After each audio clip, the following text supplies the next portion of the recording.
Hi, I'm Neil O'Loughlin, CTO at Flexitricity. If you're exploring FlexGO for your business, one of the first things to consider is how to connect your site to our control room and our market access platform.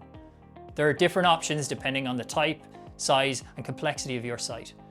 The main thing to remember is that FlexGO is flexible. We find the right option for your site. Let's start with the API connection. This is a one-to-many software-based solution. There's no new hardware involved. It works with smart meters embedded in your assets or existing site-wide meters.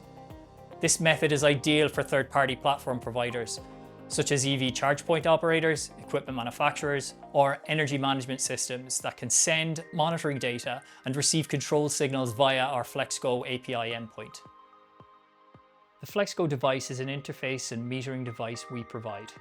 It's perfect for businesses with low voltage assets, things like refrigeration, water pumping and water treatment, or small-scale manufacturing.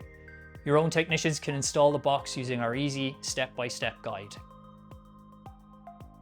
For larger or more complex sites, we offer a FlexGO Outstation solution. This is a bespoke setup that may include an outstation device, an API, or both, depending on what the site requires. It's designed for high-capacity sites, including medium voltage connected assets around 11 kV and above, behind-the-meter battery storage, CHPs, and some larger manufacturing operations. The Outstation supports a broader set of signals tailored to your site's control needs. Our engineering team works closely with you on technical scope and a full system build. We'll work with you to identify the right connection method that fits your operation seamlessly. To get started, visit flexgo.energy and use the FlexGO Navigator.